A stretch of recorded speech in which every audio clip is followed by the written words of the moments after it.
Assalamu alaikum, dear students and teachers. Today I will talk about the whole English syllabus, or we can say a summative syllabus of English for class 9th. And the book is NBF English National Book Foundation, and the board is Federal Board. Okay, so first of all, what is summative syllabus? If you see the model paper, then before model paper there are some SLO which are given, and they are available in Federal Board website. So in SLO contents, there are two kinds of things you can see on SLO contents. One is summative and second one is formative. So what is the difference between formative and summative? Formative and summative के दरमियान difference ये होता है कि formative वो चीज़ें होती हैं जो बच्चे को पता होना ज़रूरी है, एक अच्छी बात है कि बच्चे को पता हो, लेकिन वो पेपर में नहीं आती। लेकिन समेटिव वो चीज़ें हैं जो कि पेपर में आती हैं, बस इतना सा फ़र्क है। सो इंशाल्लाह in this video you will see all the things which will be come in your board examination and which are summative, and it is written by and it is defined by, described by Federal Board itself. ये कोई मैं नहीं कह रही हूँ कि federal board की website पे अवेलेबल है। फ़र्क मैंने इतना किया कि इन सब चीज़ों को आपके लिए कंबाइन कर दिया। सो लेट्स चेक कि फेडरल बोर्ड के पेपर में आएगा क्या। So number 1 is reading comprehension. It is your question number 2। ये क्या होता है कि एक पैराग्राफ दिया होता है और उसमें उसकी समरी करनी होती है, टाइटल देना होता है और कुछ क्वेश्चंस के आंसर देने होते हैं। यू कैन सी के क्वेश्चंस किस किस्म के होंगे, वाई, हाउ वगैरह के। और याद रखें कि हम फिगरेटिव लैंग्वेज प्रोज में भी यूज़ कर सकते हैं। प्रोज यानी जो कि चीज़ें नॉन पोएम हो। Okay, second one is poem.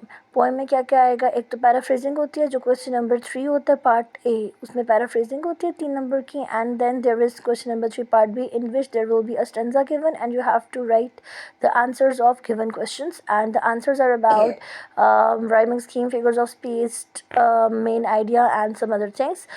They can be a random questions from the stanza. And number 3 is plot development. अब ये पेपर में कैसे आएगा? प्लॉट डेवलपमेंट पेपर में हो सकता है आपके क्वेश्चन नंबर 2 में आ जाए कि जो पैसेज दिया हुआ है इसमें आप बताएं कौन किस किस्म के प्लॉट हैं। तो प्लॉट डेवलपमेंट में चला I will make a video कि क्या होती है plot development, exposition, setting, climax, character development, resolution, ये सब चीज़ें क्या है। If you check my video about my video of chapter number 5 exercise and some reviews, so इसमें ये चीज़ें मैंने ऑलरेडी डिस्कस की हुई हैं, but I will make a whole video in which I will discuss these things. फिर आ जाता है हमारा नंबर 4 है वर्ड मीनिंग्स और सिनोनिम्स। ज़्यादातर आते हैं क्वेश्चन नंबर 1 में, जो हमारा MCQs क्वेश्चन है 15 नंबर का। अब आगे आ जाए ग्रामर पोर्शन। ग्रामर पोर्शन के हमारे मेरा बेटा क्वेश्चन होते हैं 3 तरह के। सबसे पहले क्वेश्चन नंबर 1 में MCQs आ जाते हैं ग्रामर से, फिर क्वेश्चन नंबर 4 तो है ही ग्रामर का, और फिर लास्ट में आ जाता है आपका जो सेक्शन C है उसमें भी ग्रामर है। सो देख लेते हैं। सबसे पहले ग्रामर में आ जाता है कॉनोटेशन, डेनोटेशन, और उसके बाद नुआंसेस, फिर हाइफन्स, फिर आ जाते हैं पंक्चुएशन, फिर आ जाते हैं पार्ट्स ऑफ स्पीच, टेंसेस। हर तरह के टेंसेस में क्या क्या आ जाएगा ये सब चीज़ें। और टेंसेस में तो टेंसेस खुद आते हैं, टेंसेस की ट्रांसफॉर्मेशन आ सकती है कि इस सेंटेंस से इस टेंस से उस टेंस में चेंज करें। फिर क्या जाते हैं टेंसेस में, जेरेंड्स, इन्फिनिटिव्स एंड पार्टिसिपल्स। फिर types of sentences which are 3, positive, negative, interrogative. Then sentence structure है आपका, उसमें डिपेंडेंट क्लॉज, इंडिपेंडेंट क्लॉज पता होना ज़रूरी है। कंपाउंड सेंटेंसेस क्या होते हैं, कम्प्लेक्स सेंटेंसेस क्या होते हैं, फिर कंपाउंड प्रपोजिशंस क्या हैं, प्रपोजिशनल फ्रेज क्या है, adjectival, prepositional and adverbial phrase क्या चीज़ें हैं, कंजंक्शंस एंड ट्रांजिशनल डिवाइसेस हमारे पास। फिर अगेन कंजंक्शन, आगे कंजंक्शन की टाइप आप कह लें, 3 टाइप्स होती हैं, वो सब चीज़ें हैं।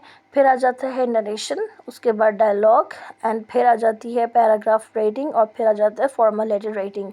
Each and every detail is given in this, you can see you can say in this PDF, and you can download it. I will give the link of this PDF in the description of this video, so you can download it and you can check it. And if you are a teacher, it is really a gift from me. Accept it and just pray for me. And if you are a student, then kindly इसको अच्छे तरीके से देखिएगा। अगर आप teacher हैं तो kindly अपने बच्चों को अच्छे तरीके से ये चीज़ें बताएं कि पेपर में क्या आएगा, और आप क्रॉस रेफरेंस के लिए चेक कर सकते हैं फेडरल बोर्ड की वेबसाइट में। जो मॉडल पेपर है उसी के नीचे अगर आप देखेंगे ना तो आपको ये चीज़ें नज़र आ जाएंगी। SLOs का कुछ गिवन है या समरी गिवन है या करिकुलम के नाम से होगा, आप उसे डाउनलोड करें, सब चीज़ें चेक करें, बिल्कुल फ्रंट में गिवन है। सो आई होप कि आपको समझ आ गई होगी। In case of any question you can ask me in comments and I will make a videos in which I will cover all the contents. So अस्सलाम वालेकुम रहमतुल्लाहि व बरकातुहू।